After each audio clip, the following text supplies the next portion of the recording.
Hello everyone, welcome back to my channel The Intimacy Lab. Have you ever found yourself sitting quietly long after the storm has passed, wondering why did they come back? After all the hurt, after all the silence, after all those moments when you thought, this is it, they're gone for good, they return. And not with an apology that washes away the pain, but with a soft, familiar energy, a text that simply says, hey, a casual check-in as if nothing ever happened. It's confusing, isn't it, that moment when the person who hurt you resurfaces. Just when you are beginning to find your balance again, just when the ache was beginning to soften, they come back. And suddenly you are pulled between anger and curiosity, hurt and hope. But here's the truth most people won't tell you. When someone comes back after hurting you, it's rarely about you. It's about their unfinished emotional business, their craving for comfort, their longing to soothe a guilt they can't carry alone. And yet, their return awakens something deep inside you too, because love and attachment are never simple, they are layered, messy, beautifully human.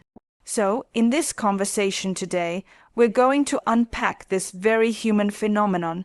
Why do they come back after hurting you? What is it that pulls them back into your orbit? And what is it that makes you pause and listen when they do? I'm glad you're here, and I want you to really lean in today, because we're about to talk about something that so many people quietly struggle with. The experience of being hurt by someone who once mattered to you, and then, just when you've begun to heal, they come back. You know that moment. When your phone lights up unexpectedly and you see their name, your heart skips in a way that almost embarrasses you. Maybe it's been weeks or months or even longer. You've told yourself you're over them, or at least learning to live without them. The late night scrolling through old texts, the desperate searching for meaning in their silence, that phase was behind you.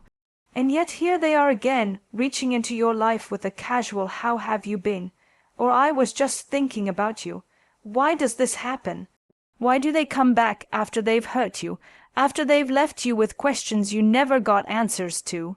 The first thing to understand is this: their return is rarely a sign that they have transformed or grown in the way you once wished they would. It's much more complicated and far more human than that. When someone reappears after causing you pain, they're often responding to their own internal discomfort. A loneliness that surfaces late at night, a memory that won't quite let go, or a guilty conscience that weighs heavier than they expected. Sometimes they come back simply because they know you will answer. Because you represent familiarity, comfort, a place where they once felt seen, even if imperfectly. This isn't necessarily malicious, it's emotional reflex. When people feel untethered, they often reach for what feels safe, even if they themselves didn't protect it properly when they had it. But there's another layer too. The psychology of attachment teaches us that unresolved relationships rarely fade cleanly. If you shared intimacy, history, or even fleeting moments of real connection, there's a residue that remains in both of you. And that residue is powerful. It means they don't come back because they're ready to give you what you deserved all along. They come back because the tether between you, however frayed, still pulls at them. And here's where it gets even more delicate. It's not just about them. Their return says something about you too. Why do you pick up? Why does that message ignite something inside you? Part of you is hurt, perhaps still angry, resentful even, but another part feels seen again, recognized. When they return, they reawaken your hope that maybe this time they will be different, that maybe this time they will value you the way you wished they had before. This is the dance of intimacy. It is not linear, it is cyclical, and so often we mistake their return as a sign of redemption. We want to believe that hurt can lead to healing, that distance can breed clarity, that absence makes the heart grow wiser. And sometimes it does, but more often their return is simply a comfort, seeking behavior, not a promise. So, what do we do when they come back? How do we discern whether their return is about genuine repair or simply temporary loneliness. The first step is to listen, not just to their words, but to your own body, your own instincts. How does this message, this phone call, this sudden reappearance feel in your gut? Does it feel like possibility, or does it feel like a cycle? We also need to understand that people often come back not because they suddenly realized your worth, but because something else in their life didn't work out the way they hoped. Perhaps they tried to replace your presence and failed. Perhaps their solitude became too loud, or perhaps their guilt caught up with them in unexpected ways. None of this means you have to invite them back in, of course, and it certainly doesn't mean you owe them access to your heart again. But it does mean you should approach their return with curiosity, not just judgment.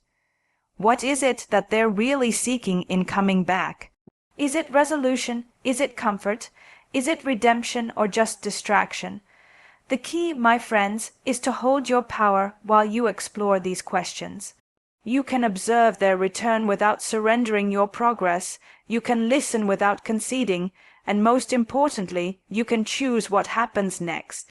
You see, when someone comes back after hurting you, it's not just a moment. It's a whole landscape of unfinished feelings. The rupture between you may have seemed final, but human relationships rarely close so neatly. Even if they were the one to walk away, even if they caused the very pain you're still carrying, the pull to return often comes from an unresolved part of themselves they couldn't quiet.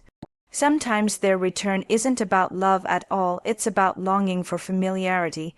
We all seek what feels known, even when it's imperfect or uncomfortable. In those quiet moments when their world feels uncertain, when other relationships disappoint or fail, it is often the most familiar connection that calls them back. Not because they've finally recognized your worth, but because your presence once offered them a sense of anchoring. Even if they didn't know how to honor it, they felt it, and they remember it, and what makes this dynamic so potent is that you too are part of this loop. There's something seductive about their return, no matter how much pain they caused. Their presence was once meaningful to you, and so the mere act of them reaching out can make you feel validated, important again. Even when logic says you should protect yourself, your emotions lean forward. You may even interpret their reappearance as proof that they couldn't forget you, that their feelings were real after all. But here's where we have to pause, because this can be a dangerous moment. Their return may feel like an opportunity for closure or healing, but more often, it's simply a reopening of old wounds that were just beginning to scar over. Their intentions are often blurry even to themselves. They may not have come back to truly repair or rebuild. They may simply be seeking relief from their own emotional discomfort. This is why we have to pay close attention, not just to what they say when they return, but to how they show up. Are they bringing genuine remorse? Are they taking accountability for the harm they caused? Are they able to sit in discomfort and truly listen to your pain without minimizing it or rushing to restore their own comfort?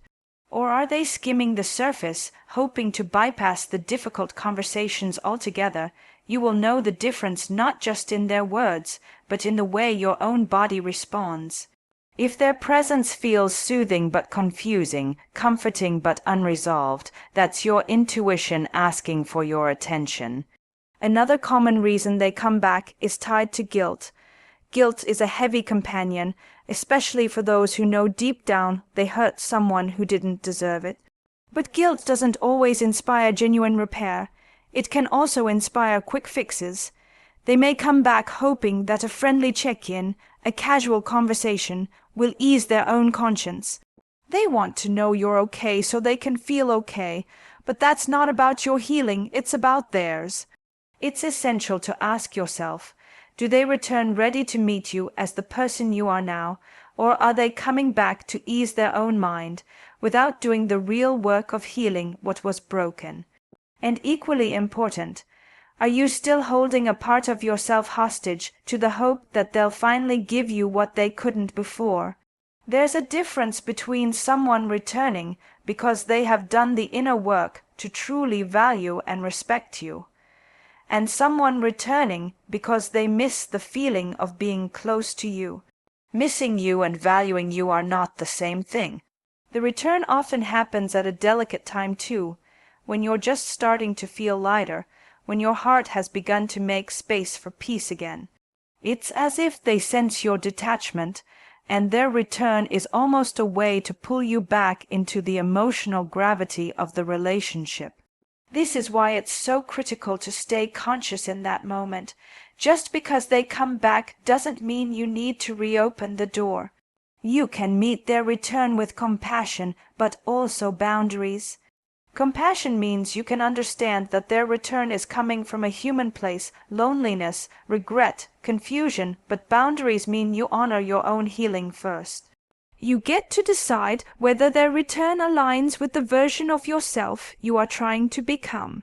And this isn't about being cold or unforgiving. It's about being discerning. If they left you with questions, it's natural to feel drawn to the possibility of answers.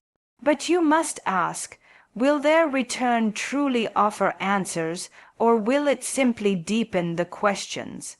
So now we find ourselves at the tender heart of this conversation, not just why they come back, but what their return stirs within you. Because their reappearance is never just about them. It becomes a mirror, reflecting back your own wounds, your desires, and perhaps your most vulnerable places.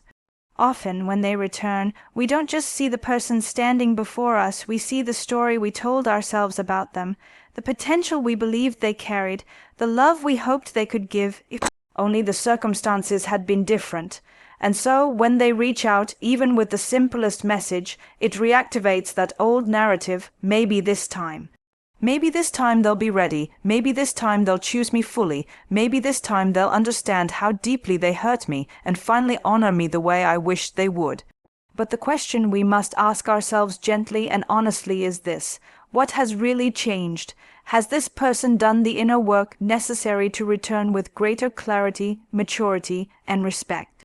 Or are they simply hoping that enough time has passed for the past to fade quietly into the background? You see, healing is not a matter of time alone. It is a matter of transformation. And yet, many people come back expecting time itself to have softened your pain and your expectations. They may say things like, "I miss us," or "I've been thinking about all the good times," and those words can feel so tempting to hold on to. But nostalgia is not accountability. Missing you is not the same as being ready for you. And remembering the good moments is not the same as facing the harm that was done. This is why discernment is your greatest ally in this moment. You can love someone and still recognize that their return may not serve your healing. You can feel tenderness toward them and still honor your boundaries. You can even wish them well while choosing not to step back into the same cycle. So when they come back, and if you're watching this, it may have already happened or be about to, you need to pause and ask yourself, what is it that I truly need right now? Not what they need from you, not what they want to hear, but what do you need to feel whole, safe, and honored in this next chapter of your life? Sometimes the most courageous choice is to listen to them with kindness, but refuse to step back into old patterns. Other times it may be to ask the hard questions that were left unanswered, not to reopen the relationship necessarily, but to find your own sense of closure. And there will be moments when you realize that you no longer need anything from them at all, that their return doesn't destabilize you because you have come home to yourself. And that's really the essence of this conversation, coming back home to yourself. When they come back after hurting you, they may be looking for a place to land, but you must decide whether you are still that place. You must ask yourself whether offering them shelter again would cost you your own peace. Remember this because it is so important. Your worth is not defined by whether they come back or not, nor by what they say when they do. Their return is not evidence of your value. Your value has never been in question. Your value lies in your capacity to know yourself, to care for yourself, to set boundaries that protect your healing and growth. And so, even if their return feels comforting in the moment, even if it lights a spark of hope or nostalgia, you have the right to choose yourself this time. You have the right to let them go, even if they are trying to come back. You have the right to decide that your heart is no longer available for old patterns that no longer serve your life. If you choose to open that door again, let it be from a place of clarity and self-respect, not loneliness or fear. Let it be because they have earned your trust again through their actions, not just their words. Let it be because you can feel deep in your bones that this time would truly be different. And if you choose not to open that door, if you choose to smile, to wish them well, and to keep walking, you can trust that this too is an act of love. Love for yourself, love for your healing, love for the version of you that is learning to thrive beyond pain. You deserve a love that does not have to come back because it never left in the first place. You deserve a love that stays, that honors you, that shows up consistently, even when it's hard. So when they come back, remember that you hold the power not in controlling them, but in choosing yourself. So here you are sitting in this delicate space between their return and your decision.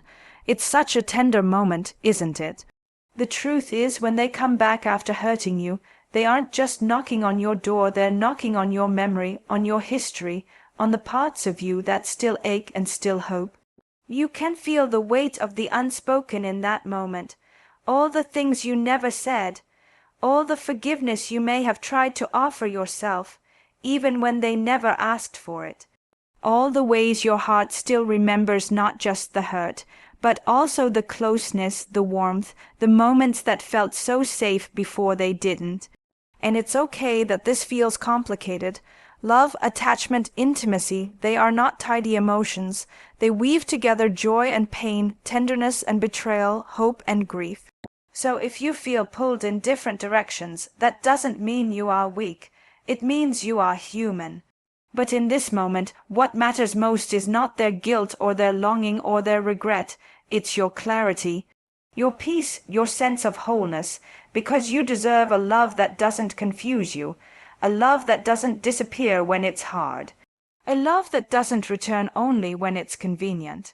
If they come back and you sense that they have done the deep work, not just saying the right words, but demonstrating new behaviors, showing you through actions that they have grown, you may feel there's a space for dialogue, a real dialogue, the kind that honors what was broken and explores whether something new and healthier can be built.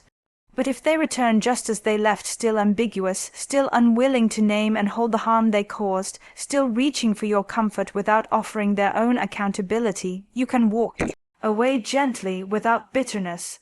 Walking away can be an act of grace too. You can let them know that you wish them well, that you see their humanity, but that your heart is no longer available for cycles that leave you doubting your worth. It's so important to understand this distinction. Forgiveness is not the same as reconciliation. You can forgive them in your heart. You can release the heaviness of resentment, but forgiveness does not mean you must reopen the door. Sometimes forgiveness means setting yourself free from the weight of waiting for them to be someone they may never become. And so I want to remind you today, this journey is not about them coming back, it's about you coming back to yourself. To the version of you who no longer needs their validation to feel worthy. To the version of you who can sit in your own company and know that you are enough. To the version of you who can love deeply without losing yourself in that love. You are allowed to mourn what could have been, even as you let go of what was. You can feel sadness for the tenderness you shared and still recognize that you deserve something different moving forward. You can remember them with affection and still choose peace over chaos. And if you ever feel tempted to believe that their return means that this is your one last chance at love, remember this: love doesn't show up only through the people who have hurt you before. Love is not scarce. It is abundant, available in unexpected places. waiting for you in relationships that honor your boundaries and your worth. So when they come back, pause, breathe, ask yourself not, what do they want, but what do I need? That question is your compass. That question will guide you not just through this encounter, but through every future relationship you build. You have grown since they left. You have learned to tend to yourself, to soothe your own heart, to find peace in your solitude. Their return may stir the waters, but you are allowed to stand firm, to remember that your value is not defined by who returns, but by how you show up for yourself day after day. And as we close this conversation, I want you to feel proud of your journey. You have survived heartbreak. You have walked through confusion and grief and come out stronger. Their return is not the defining moment. You are. So take your time, protect your peace, and when you decide what to do with their reappearance, do it gently but firmly. Because love, true love, it doesn't need to come back when it's already meant to stay. Before you go, if this conversation touched something inside you, I invite you to share your thoughts in the comments. I love reading your reflections. They remind me how universal these feelings are. And if this message helped you today, please like this video and subscribe to the Intimacy Lab so we can continue these heartfelt conversations together. You are not alone. You are worthy. You are whole. Here's to honoring your heart and choosing yourself always.